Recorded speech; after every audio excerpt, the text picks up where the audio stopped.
Certaines conversations créent des déclics. Je suis Agathe Molinard, entrepreneur passionnée, toujours en quête de ce qui est clair, questionne et donne de l'élan. Take Off est un podcast explorateur. Ici, je cherche à comprendre des parcours, des idées, des métiers, des intuitions, des risques, des technologies, des émotions. J'explore pour créer de la conscience et de la clarté, mais aussi réveiller l'envie, la force et l'audace de faire. J'espère créer ces déclics et je vous propose à chaque conversation de faire décoller votre regard, vos choix et votre manière d'avancer. Si vous avez vous aussi envie de booster votre vie, abonnez-vous à Take Off sur votre plateforme d'écoute, vous serez informé en direct de la sortie des nouveaux épisodes. Certaines conversations nous obligent à regarder autrement ce qu'on croyait connaître. Et aujourd'hui, j'ai le plaisir de recevoir Étienne Bulidon qui va nous parler du corps autrement, justement. Étienne est ostéopathe et il travaille avec des sportifs professionnels, notamment des joueurs de l'ASVEL. Il est aussi l'auteur du livre Éloge du mouvement, qui est une conversation avec Jean-Marcel Ferré, médecin du sport, qui a été médecin de l'équipe de France de football. Et il est également l'hôte de son propre podcast et surtout la santé. Alors quand on pense à l'ostéopathie, on imagine souvent un thérapeute qui soulage une douleur ou qui remet un corps en mouvement. Mais moi, ce qui m'intéresse chez Étienne, ça va au-delà de ça. Depuis 15 ans, il observe des milliers de patients, des personnes qui arrivent avec un mal de dos, une fatigue persistante, des tensions, des douleurs, ou simplement la sensation diffuse que quelque chose ne va pas tout à fait. Et à travers ces corps, il observe aussi autre chose. Il observe nos modes de vie, nos équilibres fragiles, nos angles morts, notre capacité ou notre difficulté à nous écouter. Alors dans cette conversation, on va parler du corps comme d'un système, des signaux qu'on banalise, de la fatigue qu'on normalise et de ce que les douleurs révèlent parfois de nos vies, mais aussi de la conscience qu'on a et de la vulnérabilité et la manière dont les grandes prises de conscience, justement, arrivent souvent après que le corps ait tenté de nous prévenir. C'est une conversation qui est finalement pas seulement une conversation sur le corps, mais plutôt sur ce qui se passe lorsqu'on commence vraiment à s'écouter. Salut Étienne. Salut Agathe. Ça va ? Ça va bien, merci. Je suis très contente de te recevoir pour qu'on parle du corps, de la vision d'un ostéopathe et de comment on peut prendre soin de notre corps. Mais avant de rentrer dans le vif du sujet, j'aimerais que tu me donnes ta définition de la beauté. Waouh! En plus, j'avais écouté cette question et je m'étais dit, c'est vraiment pas simple de répondre. Déjà que la beauté, c'est personnel et que c'est en lien avec quelque chose qui te touche. Que ce soit de l'art, une personne, une parole, quelque chose qui transperce ta carapace plus ou moins perméable au monde extérieur, mais quelque chose qui te touche en profondeur. Okay. Je dirais ça de manière intuitive, j'y ai pas pensé avant de venir. Non, mais j'adore, merci. Voilà. Moi, j'aimerais savoir comment ton parcours sportif, parce que tu as toujours fait du sport, a façonné d'une certaine manière la vision du corps que tu as. Alors, il n'y a pas que ça qui a façonné ma vision du corps, mais ça a été le début. J'ai cru au départ que le corps était un véhicule, comme on entend souvent, le corps est ton véhicule, etc., mais avec une vision un peu mécaniste, la vision un petit peu simpliste du sportif qui considère son corps comme une machine qui doit l'amener à performer, etc., etc. Sauf que j'ai fait des études d'ostéopathie après le centre de formation au lycée, et petit à petit, je voyais des ostéopathes qui m'inspiraient, qui avaient une vision un petit peu différente du corps, une vision plus globale, où le corps physique allait peut-être imprégné d'esprit, quelque chose de moins matériel. Et donc, ça a énormément évolué. Donc, en fait, je suis parti d'une vision très mécaniste pour aujourd'hui avoir une vision beaucoup plus équilibrée, je crois, entre la mécanique et peut-être le spirituel, si on peut parler comme ça dans ton podcast, je ne sais pas. Ouais. Mais voilà, pour répondre à la question. Une vision plus grande, d'une certaine manière, en fait. Ouais, plus grande, plus large. Ouais. Et donc, toi, tu es ostéopathe. Comment tu te définis en tant qu'ostéopathe ? Parce qu'il y a plein d'approches, en fait, dans l'ostéopathie. Qu'est-ce qui... Si tu devais te définir en tant qu'ostéopathe, ce serait quoi ? C'est dur de se définir. Effectivement, il y a plein d'approches différentes. Et j'essaye de ne pas rentrer justement dans ces cases. C'est-à-dire que tu imagines sans doute, ou ceux qui écoutent, l'ostéopathe plutôt mécanique, qui fait du structurel, qu'on appelle. C'est-à-dire qu'il va faire craquer. Et puis, tu as l'ostéopathe plus tissulaire, voire biodynamique, qui ne fait surtout pas craquer et qui est dans des perceptions beaucoup plus subtiles, beaucoup plus thérapeute dépendant, etc. Et moi, je me situe vraiment, en tout cas, j'ai envie d'incarner l'ostéopathe qui s'adapte à son patient et qui est aussi à l'aise dans une ostéopathie structurelle dans la matière qu'une ostéopathie, allez, on va dire, biodynamique. C'est-à-dire que dans mon quotidien, des fois, je suis dans un vestiaire avec des basketteurs de tous les côtés, des mecs qui font 2 mètres 15, 130 kilos, qu'il faut que je manipule. Parfois, souvent, des Américains qui sont dans justement une vision très biomécanique du corps, où pour eux, il faut vraiment que ça craque. Ouais. Donc, j'essaye de pouvoir m'adapter à tout, à ces gens-là. Et puis au cabinet, j'ai des gens qui viennent me voir parce que j'ai cette sensibilité aussi biodynamique. Peut-être pas spirituelle, ça va faire un peu ésotérique, mais on va dire biodynamique ou tissulaire. Allez, on va dire tissulaire. Ouais. En tout cas, c'est une ostéopathie où tu poses les mains et tu, entre guillemets, communiques avec le corps, tu essaies de voir les zones de tension et faire des ajustements, comment dire, en cohérence avec ce que le corps est capable d'accepter à l'instant où il vient de voir, le corps ou la personne plutôt. Ouais. Donc voilà, j'essaie d'être à l'aise un petit peu dans tous ces champs de l'ostéopathie sans me limiter à juste un côté, quoi. T'as quand même, en gros, tu t'es formé à tous ces pans-là, on va dire. Tu as quand même envie d'apprendre, enfin, tu es hyper curieux, donc j'imagine que c'est aussi ça qui t'a permis de faire aussi ton propre avis, de quand utiliser quelle technique, quoi. Oui, et j'ai été ouvert, si tu veux qu'on en parle, à cette dimension énergétique tissulaire lors d'un tour du monde. Peut-être que tu sais, on en a sans doute déjà parlé, que je suis parti faire le tour du monde j'avais 24 ans, et je me suis retrouvé dans un milieu extérieur au mien, c'est-à-dire sans mes potes pour appuyer un peu ma vision, j'étais plus dans mon milieu social, etc. Et j'étais entouré de gens, notamment en Inde, en Asie, qui parlaient que d'énergie, etc. Or, ces gens, parfois, étaient vraiment intelligents. Je les regardais, je me disais, mais ouais, factuellement, il a plus d'expérience que moi, il est plus intelligent, ce mec, donc je vais peut-être Ils ont l'écouter. peut-être compris un truc que j'ai pas encore compris, quoi. Exactement. Et ça m'a aidé à baisser la garde et aller dans ce monde qui n'est pas du tout à la mode en France aujourd'hui en 2026, ce monde plus énergétique. Je trouve que ça arrive, non? Enfin, moi, j'ai l'impression, ou alors c'est parce que je m'y ouvre aussi, mais depuis 2-3 ans, j'ai l'impression de rencontrer de plus en plus de personnes qui me parlent de pratiques qui m'étaient parfaitement inconnues, tu vois, des énergéticiennes, des personnes qui... Oui, des gens qui communiquent avec le corps, avec les énergies, avec un truc un peu plus... Je sais pas, moi d'ailleurs, que je trouve assez fascinant, mais tu vois, qui dépasse à la fois le pur mécanique et le pur physique, quoi. Ouais, je pense que ça dépend dans quelle sphère tu baignes. Effectivement, si tu découvres ça, bah forcément, t'en vois de partout. Là, je dirais qu'il y a plutôt une tendance très matérielle dans la société et dans l'ostéopathie aujourd'hui. Il y a beaucoup de courants qui nous poussent en tant qu'ostéo à faire que des choses qui sont prouvées par la science. Donc autant dire pas grand-chose, vu qu'on travaille avec nos mains, que c'est très subjectif. Et non, on est plutôt poussé du côté matière. Si tu dois imaginer un curseur entre le matériel d'un côté et le tissulaire, l'énergétique à l'opposé de ce curseur, la société et l'environnement ostéo poussent quand même plus du côté matériel. Okay. Ouais.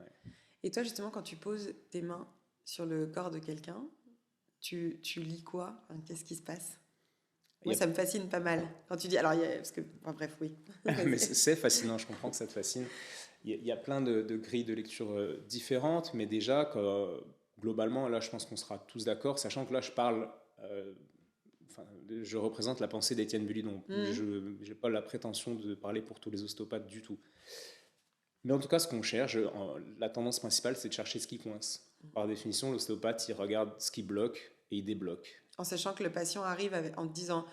J'ai le cou coincé, mais que toi, au fond, tu sais déjà que c'est pas dans le cou que ça se joue potentiellement, c'est ça? Ouais, mais tu sais pas. Tu sais pas. En fait, tu attends d'être sur le corps. Ouais. Moi, en tout cas, j'ai pas d'a priori. J'écoute le patient, j'essaie de comprendre lui, comment il comprend justement sa problématique, puis après, je vois ce que le corps nous dit, puis je fais une synthèse quoi, de ce que je pense, et après, on teste sur la table, parce qu'en fait, ce qui t'indique que tu es dans la bonne voie thérapeutique, c'est, je pense, un des indicateurs, en tout cas, c'est la réaction du corps. Si tu vois que le corps ne bouge pas, que tu forces et que ça ne bouge pas, bah, c'est peut-être qu'il faut prendre un autre chemin. Je souris parce que la dernière séance qu'on a fait ensemble, tu m'as dit « Ah, ça y est, je peux communiquer avec ton corps. » Je crois que les premières fois, c'était un peu compliqué. Ouais, donc, je ne sais pas ce qu'on peut dire dans ce podcast, mais toi, tu ne fais pas partie du podcast. Moi, je suis très à l'aise, moi. Tu ne fais pas partie des patientes avec qui je trouve qu'il est facile de travailler ostéopathiquement. Sachant que ces patientes avec qui c'est facile, ce sont les patients qui ont des corps qui réagissent très bien. Et tu vois, toi, tu fais un petit peu de coaching. Tu dois voir des fois des gens en face de toi qui n'arrivent pas à leur faire changer leur vision. Ils butent. Ou en tout cas, tu ne trouves pas le chemin pour les orienter là où tu aimerais qu'ils aillent. Et ben, c'est un peu pareil avec le corps. Oui, mais ce qui est fou, c'est que le cerveau, à partir du moment où tu prends rendez-vous chez ton ostéo, moi, profondément, j'ai envie... Parce qu'il y a un problème, mais parce que je pense même qu'au-delà du problème, ça peut être aussi un peu presque en prévention. Donc le cerveau n'arrive pas à détendre le corps suffisamment, quoi. Ouais, je pense qu'il faut se rappeler que dans le cerveau, la partie consciente du cerveau représente, les scientifiques diraient peut-être 10% de ce qui se passe dans notre cerveau. Donc oui, le corps est énormément en relation avec la partie inconsciente de notre cerveau. Donc t'as beau vouloir quelque chose, des fois ton corps ne suit pas. C'est pas une question de volonté. Il y a des gens parfois qui me disent j'essaie de vous accompagner, de me détendre et tout, mais bon, l'expérience, allez, ça fait 15 ans que je suis ostéo, l'expérience me montre que cette volonté du patient, c'est de m'accompagner, de bien se détendre pendant le soin, n'a rien à voir avec la manière dont on va réussir à communiquer avec le corps. Vraiment. Des fois, il vaut mieux justement qu'il pense à autre chose et plutôt qu'il soit là en mode essayer de contrôler ou accompagner ce qui va se passer. Et donc toi, oui, pour le lâcher prise, en fait, il vaut mieux être ailleurs presque. En fait, oui, moi je préfère que le patient soit ailleurs dans sa tête plutôt qu'il essaye de suivre ce qui se passe, de comprendre, machin, carrément. Ouais, alors que moi j'adore comprendre. Bah oui, bien sûr. Mais du coup, donc toi, ce que tu dis, c'est que tu sens les tissus, tu vois comment tu peux... Comment le corps je peux les réagit. libérer en fait. C'est-à-dire que, encore une fois, on part de ce premier diagnostic, où est-ce que ça coince? Tiens, cette zone est complètement bloquée. Sachant que le postulat de l'ostéo, c'est de décoincer ce qui coince. Il y a certaines pathologies, allez, on prend une instabilité de cheville. Là, la problématique est opposée. L'instabilité de cheville, c'est que la cheville, elle bouge trop. Donc nous, on est dans un métier où on doit débloquer ce qui coince. Là, c'est l'inverse, c'est qu'elle bouge déjà trop. Donc c'est pas l'ostéopathe qui va, à la limite, il va rééquilibrer un schéma corporel, etc. Mais il faudrait peut-être plus faire de la kiné, du renfort ou voir une opération, je sais pas, pour stabiliser ce qui n'est pas stable. Nous, on part du postulat qu'il faut débloquer ce qui coince. Donc on part de là. Qu'est-ce qui est dense? Qu'est-ce qui est dur? Qu'est-ce qui ne bouge pas? Et après, on a plein d'outils. Encore une fois, on se déplace sur cette ligne entre les outils plutôt mécaniques, les outils plutôt tissulaires, énergétiques, et on voit factuellement ce qui fait libération. Tu associes tissulaire et énergétique? Tu peux, mais je ne l'associe pas forcément. Mais oui, sur l'échelle, on va dire qu'on l'associe peut-être pour le podcast. Tu ressens... Ok. Mais toi, tu ressens des choses à ce niveau-là, d'un point de vue énergétique? Ouais, évidemment. Tu sens quand ça fourmille, si le tissu commence à respirer, quand il y a une sorte de quelque chose qui pousse un peu, ou si tu as l'impression d'être comme sur cette table, sur un truc en bois qui bouge pas du tout. Je dis souvent aux patients, est-ce que tu vois la différence si tu mets ta main sur une terre d'hiver sèche où tu n'as plus aucun ver de terre ou rien du tout dans la terre? T'imagines bien la dureté et l'immobilisme que tu peux avoir sous ta main. Et si tu mets ta main sur une terre de printemps, très molle, humide, tu sens qu'il y a une sorte de... Il y a une vie en fait. Une vie sous-jacente, exactement. Ouais. Et voilà, c'est ce type de perception qu'on peut avoir. Et c'est pas que c'est ésotérique. Les gens vont dire, oh là là, mais oui, c'est subjectif. Clairement, c'est très subjectif. On est dans un métier qui dépend de nos perceptions en tant que thérapeute. C'est subjectif. Si en tant que patient, tu veux une pratique très objective, prouvée scientifiquement, viens pas me voir en fait. Ouais, et j'assume ça. Ok, voilà. Intéressant. Et moi, mon objectif, c'est qu'on comprenne avec toi comment tu nous conseilles de prendre soin de notre corps. Parce que je pense qu'en fonction des typologies de thérapeutes, entre guillemets, les approches sont différentes. J'ai envie déjà de savoir quels signaux on minimise souvent. Parce que alors il y a le prendre soin en prévention et puis il y a les deux, bref. Mais en tout cas, quels signaux on minimise qui sont pourtant des alertes assez importantes? Qu'est-ce que tu vois? Parce que tu dis, on vient de voir souvent quand il y a un truc qui coince, justement. Ouais, les signaux, il y en a énormément. Là, on peut partir dans tous les sens, mais je vais te partager ce qui me vient à l'esprit là, comme ça. Je pense aux signaux de l'épuisement. L'épuisement pro, familial, peu importe, l'épuisement ou burn-out entre guillemets. Donc dans ces signaux, tu as quoi? Typiquement, perte de sommeil. Si tu as perdu le sommeil depuis plusieurs semaines et que tu fais du lien avec, une période très chargée, etc., une charge mentale, et puis quelque chose de cohérent dans ta vie, là, c'est un signal. Prendre un petit peu de recul, etc. Mais il faut toujours, je crois, être dans le juste milieu. Des fois, c'est normal d'être fatigué, mais il faut quand même en avoir conscience. Et si tu vois que ça dure trop, tu peux faire des choses. Donc le sommeil, je pense que c'est un indicateur qu'on oublie souvent. Tu as le signal du corps physique, qu'on peut imaginer comme un voyant sur le tableau de bord qui dit j'ai mal au dos. Le gars qui a tout le temps mal quelque part, je pense que c'est pas normal. Il y a un truc, quoi. En tout cas, moi personnellement, et encore une fois, je partage que mon avis, mais si j'avais sans arrêt des douleurs physiques, j'essaierais de prendre du recul et trouver des stratégies pour essayer de comprendre et agir pour pas avoir mal. La vie, elle est un peu courte pour avoir mal sans arrêt, quoi, tu vois. Donc ça, c'est le deuxième. Alors, trouble du sommeil, douleur physique, je dirais aussi la manière dont, on parlait de ça tout à l'heure en off, la manière dont tu réagis aux gens.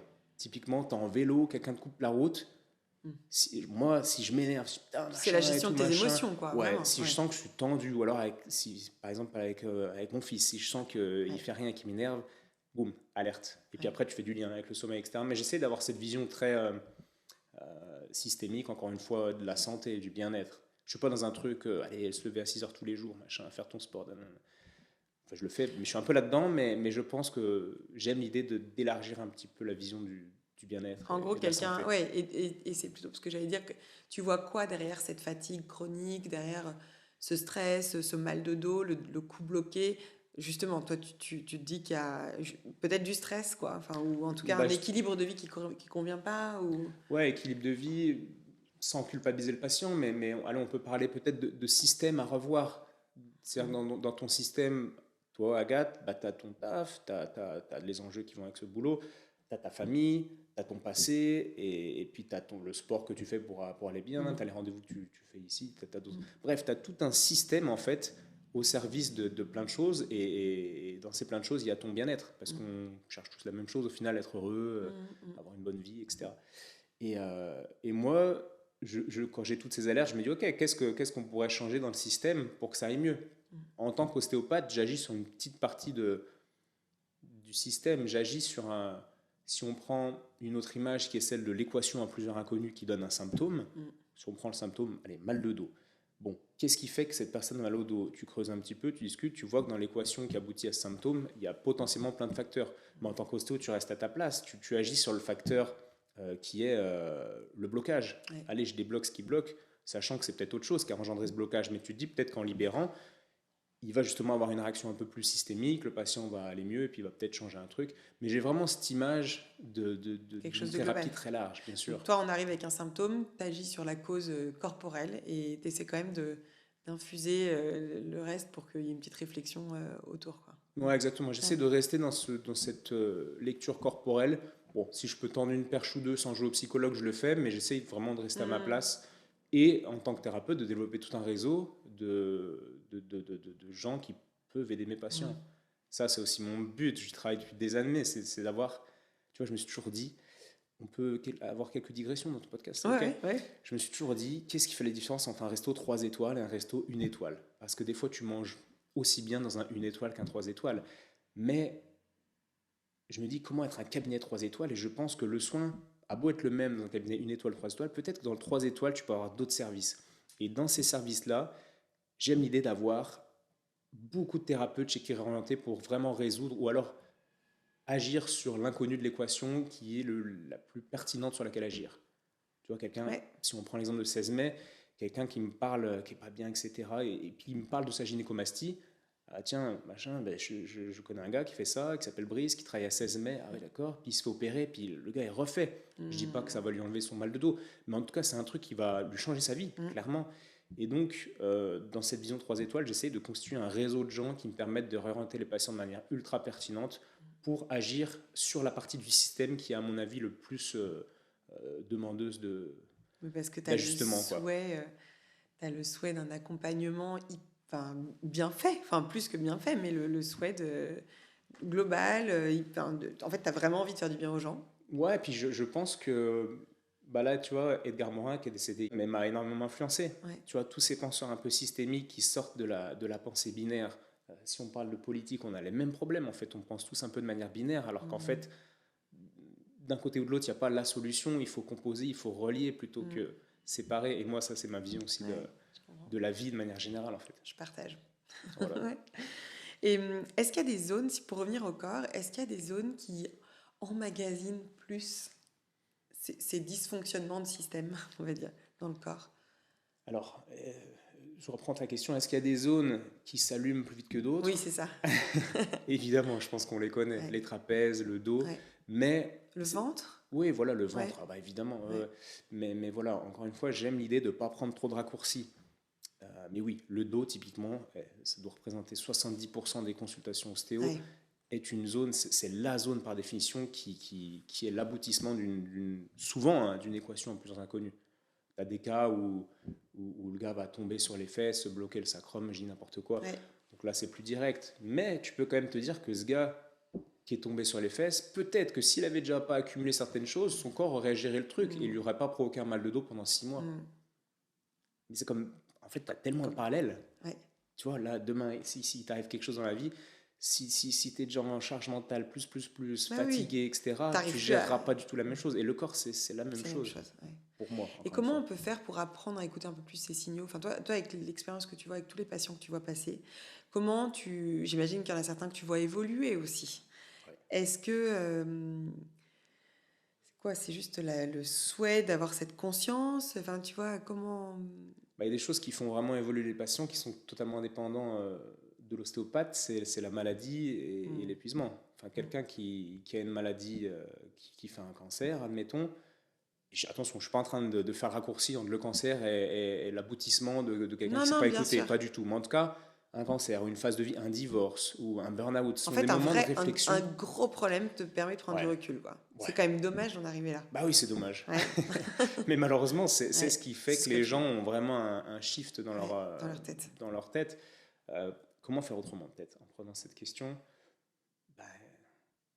En conscientisant tout ça, en prenant le temps de réfléchir, en essayant d'aller pousser un peu les limites de notre corps et réfléchir, avoir ce que certains appellent une pratique réflexive, c'est-à-dire avoir de l'expérience de vie, faire des expériences et réfléchir face à ces expériences. Prise de recul. Un peu mettre de la conscience, en fait, tout simplement. Mettre de la conscience sur ce que tu vis, essayer de faire des liens entre ce que tu vis, ce que ton corps fait émerger comme symptômes, ou positifs ou négatifs d'ailleurs, et puis composer comme ça, sachant que moi, je ne suis pas dans une logique de Miracle Morning où je vais dire aux patients, si tu fais ça, tu seras heureux, tu seras riche, pas du tout. Mais je pense qu'il faut essayer de mettre de la conscience sur ce que tu vis et ajuster ensuite ton chemin de vie en fonction de tes prises de conscience que tu fais. Quoi.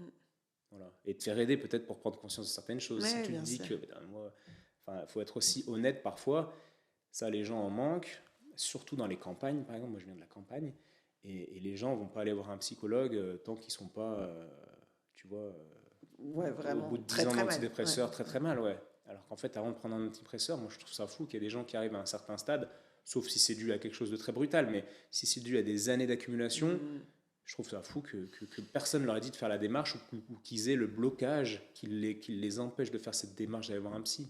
Mais se faire aider, en fait, tout simplement. Ouais, ça veut dire que c'est à la fois accepter de se faire aider, mais c'est avant de pouvoir se faire aider, il faut accepter de ne pas aller bien.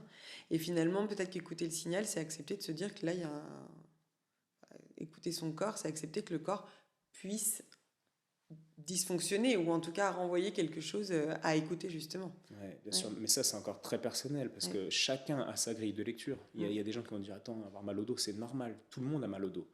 Petite anecdote, un jour je croise un chirurgien je ne sais où, je dis passe à l'occasion au cabinet et il me dit non mais moi ça va bien et tout, je dis viens quand même, tu vois, voir ce qu'on fait et tout ça. Et puis pour lui il allait bien. Sauf qu'en creusant, il est chirurgien, en creusant, il me dit j'ai mon côté gauche qui merde en fait, machin. Je dis ok, c'est-à-dire quoi, déjà, finalement ça va pas si bien. Exactement, et en fait il me dit qu'il n'arrive pas à se pencher, qu'il a mal, pendant chaque opération il a mal à son côté gauche, ça le réveille la nuit, des trucs de fou, des trucs pour lesquels moi j'aurais consulté depuis longtemps. Et en fait, mais lui allait bien, parce que l'IRM avait montré qu'il n'y avait rien, donc il allait bien, alors qu'il souffrait. Mais tu vois, il devait avoir, je ne suis pas psychologue, mais un petit mécanisme d'enfouissement, de cette douleur, mais pour lui, il allait bien. Donc en fait, il faut être aussi conscient et humble, c'est-à-dire que chacun a sa grille de lecture sur comment il va, et je comprends qu'il y en ait qui attendent beaucoup pour consulter un psychologue, mais je pense que oui, essayer de prendre conscience des signaux que t'envoie ton corps ou ton esprit pour avoir la vulnérabilité de te dire, ok, peut-être que là j'ai besoin d'aide. Mais là où tu as raison, c'est que c'est de la vulnérabilité pour beaucoup. Enfin, c'est vraiment vu comme ça. Et du coup, c'est peut-être ça aussi le problème, c'est de se dire, mais moi la première, je trouve que finalement, tant qu'il n'y a rien de grave, tout va bien. Bon, après, à un moment donné, quand tu te rends compte que tu as mal tout le temps, quelque part, tu te dis que c'est dommage. Mais pendant des années, je n'ai pas écouté, quoi. Enfin, je pense qu'il y a beaucoup de gens. Il y a plein de gens, Puis il y en a d'autres. C'est juste tellement dommage. Beaucoup des ostéopathes, typiquement, qui sont dans un truc où hop, il y a quelque chose qui ne va pas. Putain, super, c'est une occasion de creuser pourquoi. Tu sais, quelqu'un qui est un petit peu dans le développement personnel, moi, je suis content quand quelque chose va mal, quand je me blesse, si ce n'est pas trop grave. En tout cas, je suis content. C'est ce qu'on disait tout à l'heure. J'ai conscience du bénéfice caché, du cadeau caché que c'est. Et je peux aller creuser quelque chose. Tu as un sujet sur lequel tu accroches avec ta compagne, avec quelqu'un. Bon, cool, ça va faire un sujet quand je vais aller voir je ne sais qui et puis tu essaies d'avancer comme ça. Intéressant. Et alors, j'avais envie qu'on parle pour revenir au corps, des fascias. Parce que, parce que j'ai l'impression qu'en fait, c'est un tissu qu'on ne connaît pas, dont on n'entend presque pas parler, en tout cas pas quand on est dans cet univers. Moi, je l'ai découvert en créant 16 mai et en travaillant sur nos soins Cobido, tu vois. Mais avant ça, je pense que les fascias, je n'en avais jamais entendu parler. Et j'ai envie de comprendre, enfin, que tu nous expliques ce que c'est, quel impact sur le corps, est-ce que c'est ces tissus-là que tu travailles, qu'est-ce que c'est?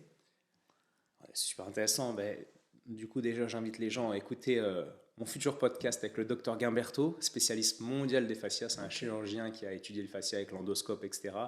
et qui a suivi l'avancée de la technologie pour étudier de plus en plus finement ce qu'est ce tissu conjonctif qu'on appelle fascia. Ouais. Et c'est hyper intéressant. Parce qu'au début, il part dans une exploration très mécaniste du fascia, Ouais. avec, je pourrais te décrire que ça relie tout. Enfin bref, on Ouais. dit que tout est relié via le fascia dans le corps. Tes muscles, tes tendons, ton système nerveux. Et le gars commence à explorer avec son matériel un peu à l'ancienne ces fascias. Et il prend de l'âge petit à petit, puis en fin de carrière, comme beaucoup de chirurgiens qui ont fait un travail sur eux, qui se sont posés quelques questions, il se rend compte qu'il n'y a pas que la matière. T'as beau être chirurgien et travailler dans la matière, enfin, encore une fois, il déplace le curseur, il lâche pas totalement la matière, il reste connecté à la matière, mais il déplace une petite intention, une petite curiosité vers le spirituel, et il ouvre sa vision du fascia. Donc aujourd'hui, pour t'expliquer dans l'écoute ce qu'est le fascia, on va être assez simple, c'est du tissu conjonctif, une sorte de... c'est de la fibre plus ou moins dense, plus ou moins hydratée, etc., qui sert de tissu de soutien à l'ensemble du corps, qui relie, encore une fois, les structures. On pourrait lire aussi ça comme qui sépare Qui un relie septum musculaire. les organes, les os, les muscles. Qui relie les éléments du système. Si tu prends le corps comme un système, j'aime bien cette métaphore du système, je vais l'avoir dit 50 fois dans ton podcast, donc tu as des os, des artères, des nerfs, quoi d'autre, des viscères, des muscles, voilà. Eh bien, ces éléments sont reliés. Et qu'est-ce qui relie ces éléments? C'est le fascia, de manière générale. Et donc oui, de la même manière que dans la société qui se spécialise avec on appelle ça des silos, tu sais, la pensée en silo, la prise en charge. Tu prends quelqu'un qui a un problème en médecine, il va aller voir des spécialistes, mais qui fait le lien entre tous ces spécialistes? Il n'y a personne, il y a peut-être l'interniste, la médecine interne qui sait de faire ça. Quand il y a un gros problème. Quand il y a un gros problème, en général, tu n'y vas pas. Mais moi, je considère que nous, ostéopathes, via notre vision systémique, on peut avoir, ou en tout cas servir ces problématiques complexes où il faut se focaliser plus sur les liens que sur les éléments. Bref, et le fascia, d'un point de vue mécanique, informationnel, dans le corps, représente ces liens entre les éléments. Voilà. Et puis, oui, c'est de la Alors qu'on imagine, même quand on apprend, quand on est petit, tu sais, ces espèces de schémas du corps humain, tu as vraiment un schéma avec les os, un schéma avec les muscles, un schéma avec les organes. Et en fait, on imagine que ça est tout superposé, mais non, c'est relié par ces fascias. Oui, mais comme quand toi, tu as fait une école de commerce, je pense, tu apprends, tu as des matières, etc. Puis après, tu montes une boîte, puis tu te rends compte que tout s'entremêle. Bien sûr. C'est la même chose dans tout, sauf qu'il faut avoir cette espèce d'énergie de l'esprit à aller essayer de voir les liens. Encore une fois, Edgar Morin, c'est ce qu'il a fait toute sa vie, mais c'est beaucoup plus facile de penser en silo, de penser de manière binaire, etc. Sauf que en thérapie, moi, c'est pas ma vision de la vie, quoi, tout simplement, tu l'auras compris. Et comment ces fascias, comment on en prend soin? Est-ce qu'ils ont un effet? Est-ce qu'on ressent quand ils sont pas en forme? Est-ce qu'ils peuvent être, je sais pas, est-ce qu'ils sont plus ou moins justement hydratés? Ou tu parlais de l'hydratation de ces tissus, c'est parce qu'il y a des zones dans le corps où ils le sont naturellement plus, d'autres moins. Comment, enfin, est-ce qu'on ressent quelque chose quand ils vont pas bien? Est-ce qu'ils peuvent aller mal? Et comment on en prend soin? Oui, on le ressent sans doute, mais encore une fois, je ne séparerai pas le fascia, ce serait une erreur de séparer le fascia du reste du corps. On ne peut pas se dire mon fascia va mal, non, c'est l'ensemble. Le fascia relie tout. Donc, oui. C'est pas un nouvel organe, entre guillemets. Enfin, il n'est pas nouveau parce que de toute façon, on a toujours eu, mais je veux dire, c'est pas. Il y en a qui vont te vendre ça comme un nouvel organe, mais peu importe, admettons que c'est un nouvel organe, en tout cas, c'est un organe qui relie les choses. Et donc, on ne peut pas dire mon fascia souffre. Le fascia, il fait le lien, donc il va être. Non, je pense que quand le corps souffre, le fascia souffre. Donc, si on se dit. Peut-être que quelqu'un qui a mal au dos, oui, il y a des fascias assez denses, si on le touche, ça va être dur, etc. On va dire, ton fascia souffre. Oui, ok, mais ça serait réducteur de dire que c'est que le fascia. Comment prendre soin de ces fascias, c'est la même question, je pense, que comment prendre soin de son corps au final. C'est génial. Il y a une mode autour des fascias, comme il y aura une mode autour d'autres choses dans quelques années. On en entend un peu parler. Alors après, nous, on est dans le soin. mais je suis pas sûre que... Enfin, on évolue dans cet univers du soin. Bon, toi, tu les connais depuis, j'imagine. Moi, les fascias, c'est pas quelque chose de nouveau du tout. Voilà, pour toi, pas du tout. Ouais. Mais pour moi, lorsque je suis arrivée dans le soin, je l'ai découvert et j'ai l'impression qu'on commence à en entendre parler, mais je suis pas certaine que la conscience soit générale, tu vois, sur le sujet. Non, c'est sûr. Mais en tout cas, c'est intéressant de s'y intéresser parce que ça relie les choses. Là, si toi, demain, tu viens me voir et tu me dis, j'ai mal au dos, je reste trop local, trop réducteur, trop réductionniste, Oui. voilà. Eh bien, je vais pouvoir me dire, elle a mal au dos, je vais lui masser le dos. Ok. Et sans me poser la question, qu'est-ce qui peut être en lien avec ce dos. Tandis que si tu prends une grille de lecture, encore une fois, c'est une grille de lecture. Si tu prends la grille de lecture des fascias, il y a par exemple ces gens qui écoutent des gens qui ont fait des livres là-dessus. Je pense à Myers, qui a écrit Anatomy Trains, un livre très connu sur les fascias.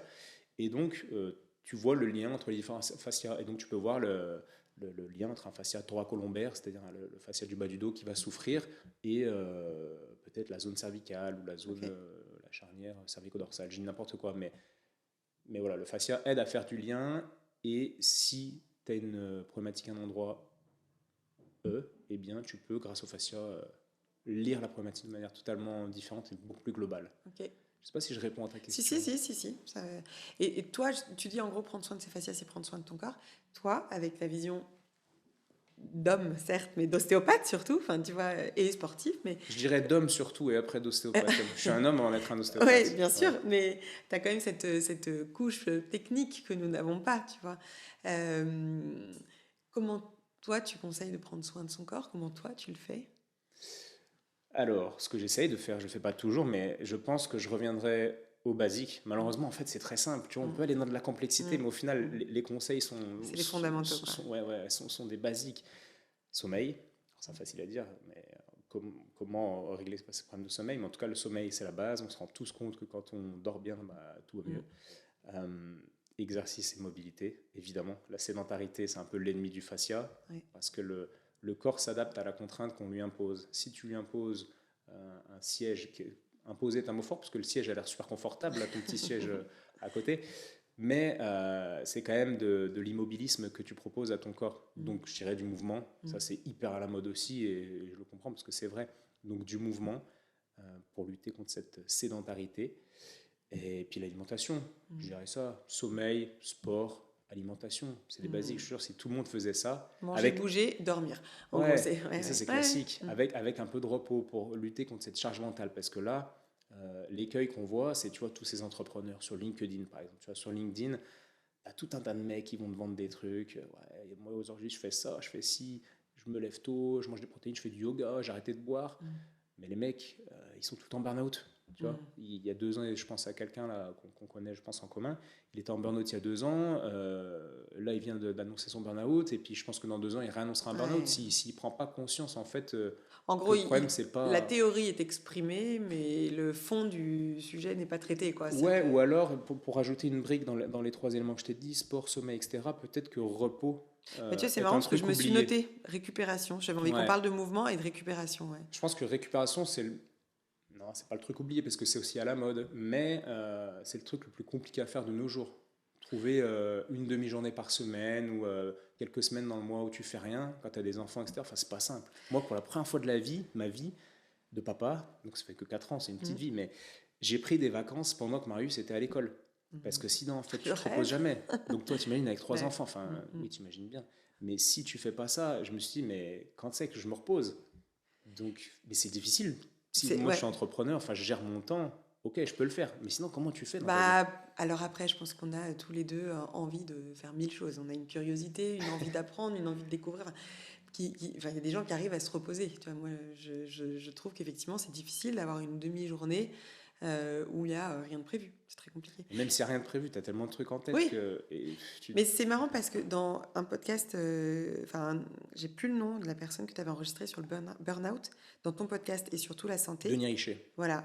Eh bien, Denis Richet expliquait, et ça je m'en souviens très bien, que les gens qui étaient les plus sujets au burn-out étaient finalement des gens qui avaient énormément d'énergie puisqu'ils ne savaient pas se régénérer.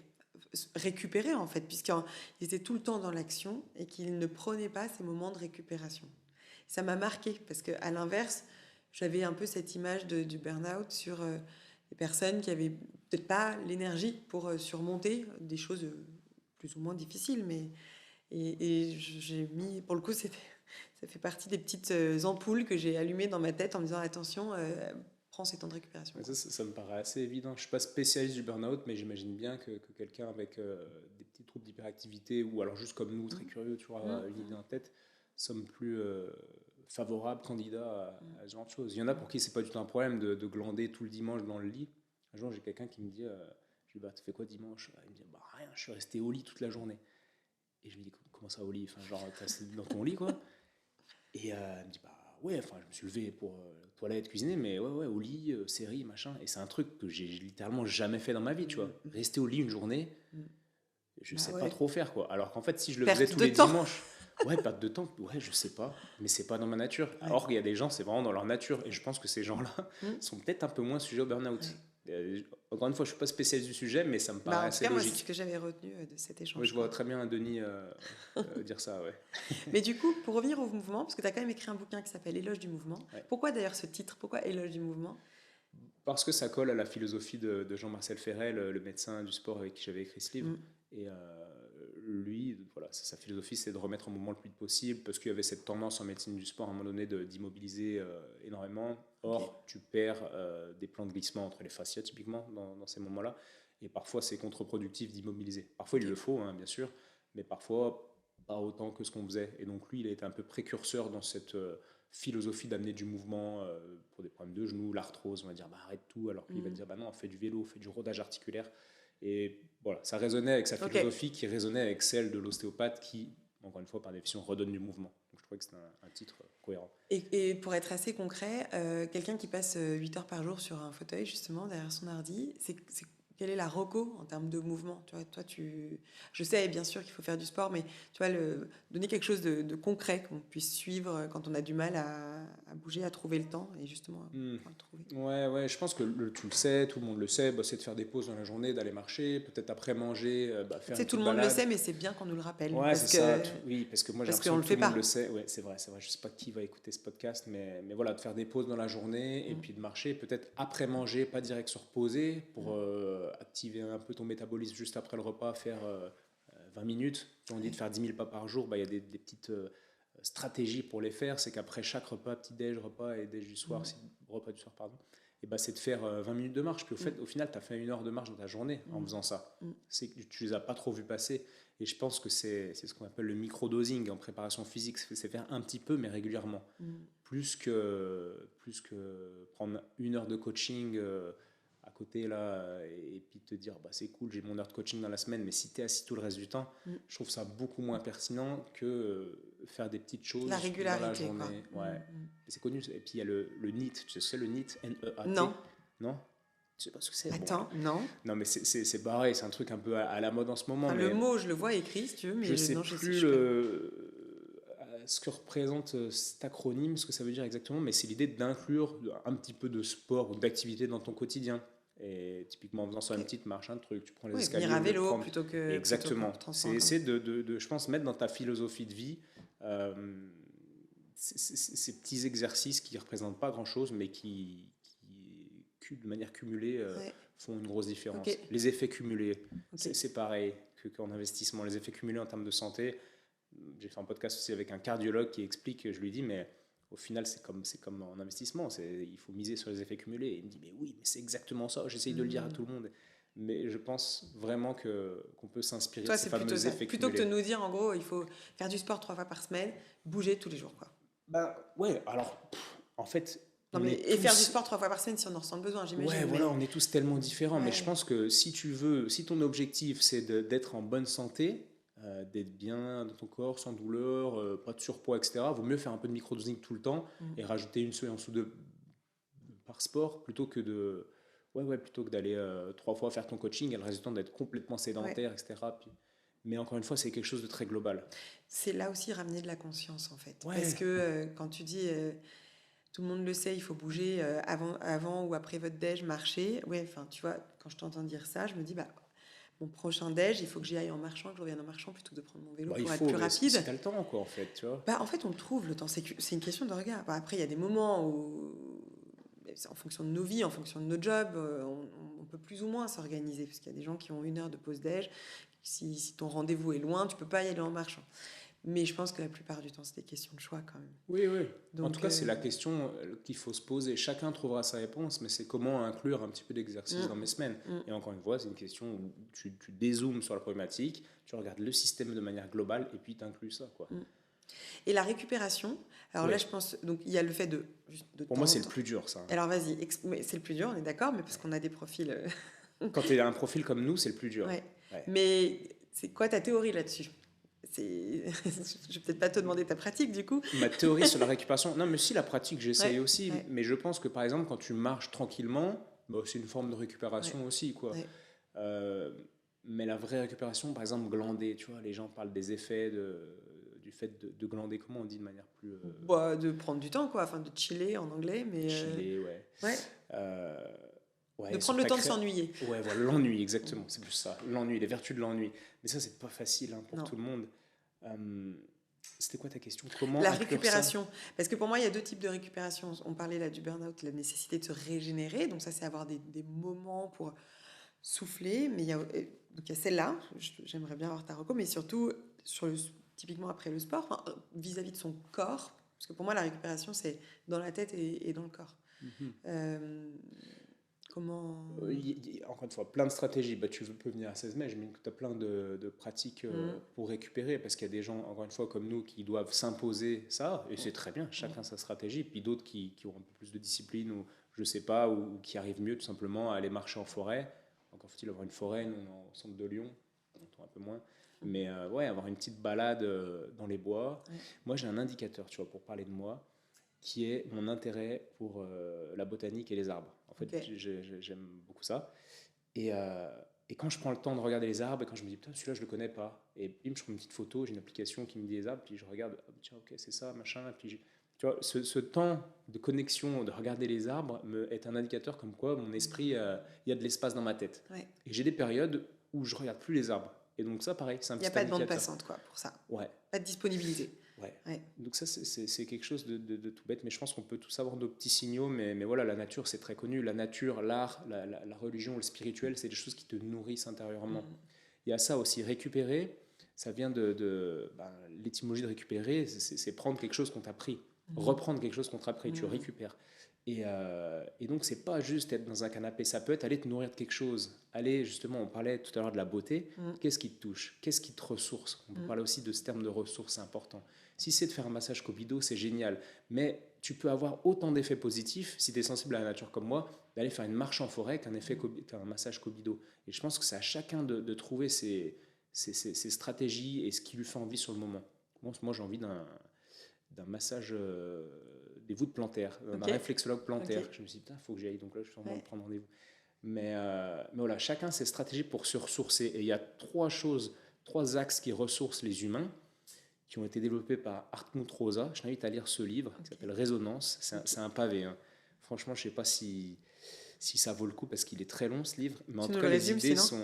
Comment ? Tu nous fais un petit résumé sinon ? Ouais, le petit résumé en 2 secondes, c'est que l'auteur se demande ce qu'est une bonne vie. Comme 10 000 auteurs se sont interrogés sur cette question, qu'est-ce qu'une bonne vie ?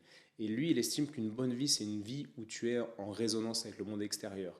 Et si on caricature, tu as des gens qui sont enfermés dans une carapace et qui ne vont pas voir le beau, qui ne vont pas être touchés par quoi que ce soit, tu vois, qui vont voir une scène émouvante, qui ne seront pas touchés, qui vont devoir virer un collaborateur, ils ne ressentiront rien en eux. Ça, par exemple, ça peut être un signal pour quelqu'un qui est de base un petit peu sensible, ne plus ressentir de choses comme ça. J'ai des patients qui me disent qu'ils ne vivent pas d'émotions, quoi. Ils n'ont pas d'émotions. Ouais, c'est particulier. Mais en tout cas, trouver tes propres axes de résonance, et les 3 principaux que les humains ont en général, c'est l'art. Il y a l'art qui peut te toucher. Donc moi, j'ai cette sensibilité que j'essaie de développer. La nature, ça c'est ma sensibilité de base. Et puis, tu as la spiritualité. Ça, j'ai une bonne sensibilité pour ça. Donc, via une religion, via différents courants philosophiques, peu importe. Moi, c'est plus la philosophie, des choses comme ça que la religion. Mais en tout cas, ça ressource. Donc, par exemple, quelqu'un qui a une religion, aller dans une église, peut-être que ça serait la meilleure chose à faire. Retrouver cette connexion à quelque chose de supérieur. Et là encore, je deviens un petit peu ésotérique, mais l'humain est fait comme ça, en fait. Il faut le dire, l'humain qui reste très dans la matière, qui ne croit en rien, Il s'éteint un peu. Ça me fait un peu peur, en fait, ce genre d'humain. J'ai l'impression que moi, il y a un côté un peu éteint. Enfin, l'image que j'ai, c'est ça. Et si je dois aller un peu plus loin, et là encore, ça n'engage vraiment que moi, mais ces corps qui ne réagissent pas, donc je peux entre guillemets rien tirer, avec lesquels je peux pas communiquer. Attention à ce que tu vas dire, du coup. Non, mais souvent, il y a une problématique, alors oui, un peu d'épuisement chronique, mais il y a aussi une problématique de manque de résonance avec le milieu extérieur. C'est-à-dire que j'ai remarqué, il y a des gens épuisés et tout, mais putain, le corps réagit, on peut faire des bonnes séances. Et donc souvent, je pose quelques questions, parce que ça m'intrigue, et il y a souvent de la religion derrière, une spiritualité, une vie intérieure assez riche. Et voilà, ça peut être un conseil, peut-être à laisser de nourrir la partie spirituelle de notre être, et se défocaliser un peu du truc très matériel, du faire, etc., dans lequel je pense la société baigne plus en ce moment. Ok. La nature, j'avoue que c'est... Alors peut-être que ça dépend de là où nous avons grandi, mais moi c'est ce qui me régénère le plus, tu vois. Enfin, je comprends quand tu... Il y a une forme d'émerveillement aussi. Et en fait, je trouve que quand tu réussis à t'émerveiller, parce que tu parlais d'art, de nature, enfin quand tu réussis à t'émerveiller, c'est que tu as de la place quand même dans ta tête pour ça. Tu as de la place et que tu laisses te faire être touché. Ouais. Et finalement, ça c'est un bon indicateur, effectivement, de savoir si on est dans une phase un peu d'équilibre ou pas. Et après, la récupération du corps après du sport, quelle est ta reco, toi, en tant qu'ostéo? Une grosse séance de sport, est-ce que... C'est super dur comme question, parce que là, tu me prends dans l'angle du ring, une grosse séance de sport, mais ça peut être quelqu'un qui celui qui vient de faire son marathon, ne va pas récupérer de la même manière que celui qui vient de faire un gros entraînement de basket. C'est très, très individualisé. On va se dire plutôt, gros entraînement de basket, tu vois, gros entraînement. Mais un joueur pro Non, d'une personne comme moi, tu vois, quelqu'un, en tout cas, qui revient d'une séance de sport intense pour lui, mais sans être un pro, tu vois. Est-ce qu'il y a une nécessité de récupération? Alors moi, je fais pas de basket. Là, je t'imagine jouer au basket, donc ça bug dans ma tête, en fait. Donc on va dire, allez, ok, Agathe qui va faire sa séance de fitness assez intense, comment elle récupère derrière? Ma séance de vélo. Vélo, oui, c'est vrai que et puis running maintenant. Ouais, running, attends. Oui. Non, mais tu vois, est-ce que typiquement, voilà, moi je fais du sport 3 fois par semaine, je monte à cheval, je ne fais rien après être descendu de cheval. C'est d'ailleurs un problème, on ne s'étire jamais, enfin, c'est pas un sport dans lequel tu ancres ce genre d'habitude. Je reviens de ma course à pied, je me fais les dernières centaines de mètres là, en marchant, tu vois, c'est ma façon de récupérer, puis ensuite basta. Je m'étire après ma session de fitness, mais est-ce que, si tu veux, quand tu te fais un bon entraînement, est-ce que pour toi c'est nécessaire d'avoir une routine? J'ai intégré un truc, c'est que j'essaie ces jours-là de plus boire. Ouais, ça c'est les bases. En fait, je pense qu'on revient en base. Tu vois, moi je suis dans le milieu du sport pro et ça me fait toujours rire, c'est pas le bon mot, mais ça m'interroge toujours, ces gens qui focalisent énormément d'attention sur des détails de récupération, ils vont s'acheter des bottes de compression. Donc ça encore, je trouve ça vraiment utile. Mais tu vois, qui vont boire le petit truc, vraiment le détail, alors qu'à côté, ils jouent à la play toute la journée. Enfin, ça, c'est le cliché des basketteurs. Mais encore une fois, repos, hydratation, alimentation. Mais est-ce que les étirements, c'est nécessaire? Les étirements, ça encore, c'est controversé. Oui, c'est pour ça que j'aime bien. Oui, non, en fait, je pense que c'est pareil. Fais des étirements et vois si ça te fait du bien. Oui. Tu as des joueurs pros, tu as des mecs dans les clubs qui lisent toutes les publications scientifiques sur tout et rien, mais admettons sur les étirements, donc qui ont un avis qui dit la science dit que c'est bien de s'étirer ou c'est pas bien. Peu importe. Et quand tu as un gros joueur qui arrive, c'est un Nando De Colo qui arrive à l'ASVEL qui dit moi je m'étire tous les jours avant l'entraînement, ce qui n'est pas recommandé. En fait, tout le monde ferme sa gueule parce que c'est Nando De Colo, c'est dans sa routine. Et la science, c'est une chose, mais si le gars... comme il est performant, on se dit qu'en fait, c'est un champion. Qu'est-ce que tu... Ouais, voilà. Donc, et pourquoi devrait-on respecter que les champions? Si quelqu'un te dit, moi, j'adore des étirements, ça me fait du bien. Bon, ok. Qui suis-je en tant qu'ostéopathe pour dire non? Si toi, tu vois quand même, justement, tu connais le corps. Est-ce que étirer son muscle a un effet? Mais ça dépend. Il y a des gens qui sont hyper laxes et qui vont dire, moi, ça me fait rien. Tu vois, regarde... Et d'autres qui sont raides et qui vont ressentir un bénéfice énorme de l'étirement. Franchement, ça dépend. Quand on est raide, il y a plus d'intérêt. Alors, je dirais là, c'est pas du tout, encore une fois, prouvé, mais j'aurais tendance à dire, oui, quand tu es raide, tu ressens beaucoup plus les bénéfices de l'étirement. Ouais. Okay. Mais oui, toi, tu t'étires? Pas énormément. Pourtant, je suis raide. Je suis sûr que ça me ferait beaucoup de bien. Okay. Mais encore une fois, c'est un investissement en temps. Okay. Après, j'ai pas de douleur. Mais oui, ça serait quelque chose que je pourrais mettre dans ma stratégie si j'avais des choses à... Ouais. Dans les journées dans lesquelles je fais du sport, je me dis qu'il faut boire plus, parce que c'est un problème. Moi, j'avoue que je ne bois pas suffisamment d'eau, mais je rajoute depuis quelques temps des électrolytes. Ça a un intérêt pour toi ou c'est bullshit? Bon, pourquoi tu me poses une question binaire alors qu'on vient de faire un podcast sur ma vision qui n'était pas binaire? Est-ce que c'est bullshit ou est-ce que c'est bien? Agathe. Je sais pas. Non, je dirais, j'ai pas assez de recul sur les électrolytes, mais effectivement, c'est la base. Si tu fais du footing, que tu perds 1 litre d'eau en allant dehors, bien sûr que ça aura des effets. Après, de là à mettre des petites pastilles dans tous les verres d'eau de je ne sais quelle marque, je pense qu'il y a un effet mode. Je pense qu'il y a beaucoup mieux à faire. Vaut mieux boire de que l'eau ça. régulièrement, pareil, quoi. Ouais, Vaut mieux boire de l'eau régulièrement que boire un verre avec une pastille par jour. Évidemment, évidemment. Mais si cette pastille t'aide à boire parce que tu n'aimes pas le goût de l'eau et que cette pastille elle a bon goût, c'est génial en fait, fais ça. Mais arrête de me poser des questions binaires comme ça, Agathe. On peut pas faire ça. C'est vrai, non, je sais pas te coincer pourtant, hein, mais pour avoir un point de vue. Bon, je crois que ma dernière question, c'était un peu les gestes simples du quotidien, tu vois, qui ont un effet sur la santé, mais finalement, tu as déjà répondu. C'est des fondamentaux, en fait. Toi, tu n'as pas un petit truc en plus. Je sais pas. J'avais reçu Paul Griveau. On avait parlé du système lymphatique et de l'intérêt, par exemple, de faire du massage à sec, en fait, pour son système lymphatique, et donc, de manière générale, l'énergie qu'on peut ressentir. Voilà, c'est un petit geste que je trouve intéressant. Toi, tu n'as pas de petites choses comme ça. Alors, il ne disait pas non plus qu'il fallait systématiquement faire un... Mais lui, il faisait quoi? Il était quoi Il est ostéo. Il est ostéo, mais il est focalisé un peu sur le il est assez, oui, c'est vraiment une de ses spécialités. Parce que s'il fait ça, il a forcément un biais qui est énorme, donc forcément il va voir les bénéfices, et je pense qu'on a énormément sincèrement il disait des pas bénéfices. qu'il fallait systématiquement le faire, c'était un petit truc, tu vois. Je pense que c'est un super truc, et en plus de ça, la grande vertu, je crois, de faire ce genre de massage ou de venir faire quoi que ce soit à 16 mai, Kobido ou autre, mais c'est que ça te fait prendre conscience de ton corps, en fait.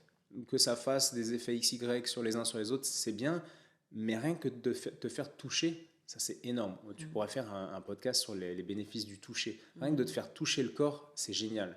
Parce que quand on touche ton corps, ton cerveau, ça allume des choses dans ton cerveau. C'est une reprise de ça conscience reconnecte, des autres. Ouais. Exactement. Et je pense que les vertus d'un massage, certes, ça fait beaucoup de bien, mais je pense qu'il y a... Ouais, le fait de te reconnecter à ton corps, c'est tout aussi bénéfice que de te faire drainer finalement, l'eau dans les jambes. Finalement, l'intérêt de ce brossage à sec, c'est ça aussi d'ailleurs. C'est que c'est aussi 2 minutes ou 3 minutes pour soi et de reconnexion. Donc je suis d'accord, il y a le truc physique, mais il y a aussi le... Allez, le conseil ici, on va dire se faire toucher. Et là, encore une fois, c'est biaisé parce que je suis ostéo et le toucher, c'est au centre de ma vie, mais se faire toucher. Voilà. Okay. Du massage. Du massage, ou même des fois se faire toucher physiquement. Mais je pense que ça va provoquer des choses. C'est déjà le cas, je ne sais pas s'il y a des études qui le prouvent, sans doute. Mais le manque de toucher, ça aboutit à de grosses perturbations, je pense, des patients. Tu as déjà vu t'as déjà lu peut-être des expériences sur les rats où la maman rat, où on prive les petits de leur maman, donc ils meurent, on les nourrit, machin, mais ils meurent, puis tu as un autre groupe où tu prives les petits rats de leur maman, sauf que tu prends un pinceau et tu fais comme s'ils se faisaient lécher par la maman rat. Et je déforme un peu l'expérience, mais globalement c'est ça. Et tu te rends compte que les petits qui sont touchés, ça permet aux petits de survivre. Le fait de leur apporter un toucher physique, fake, mais voilà, le côté physique. Donc peut-être ça serait ça mon conseil. Je ne l'ai jamais dit, mais là c'est en train d'émerger comme ça dans ma conscience. Se faire toucher, quoi. Voilà. Pour en gros qu'il y ait de la conscience du corps, quoi. Notamment. Ouais, et du lien, quoi. Et du lien. D'être en lien avec le monde et améliorer cette connexion corps-esprit. Super conseil, ça, non? Ouais, c'était pas du tout anticipé. Non, mais très bien. Voilà. Merci, Étienne. Grand plaisir, Agathe. Moi, ce que je retiens de cette conversation, c'est que finalement, notre corps nous parle souvent avant que la situation devienne critique, avant le burn-out, l'épuisement, la douleur installée et les grandes remises en question. Mais encore faut-il accepter de l'écouter. J'espère que ça vous a plu. N'hésitez pas à partager cet épisode autour de vous ou sur les réseaux sociaux, évidemment. N'hésitez pas aussi à vous abonner sur votre plateforme d'écoute à Take Off pour pouvoir être averti des prochains épisodes. Et puis, c'est vrai que ça nous aide beaucoup à nous faire connaître aussi. Je vous remercie et je vous dis à très bientôt pour une nouvelle conversation dans Take Off.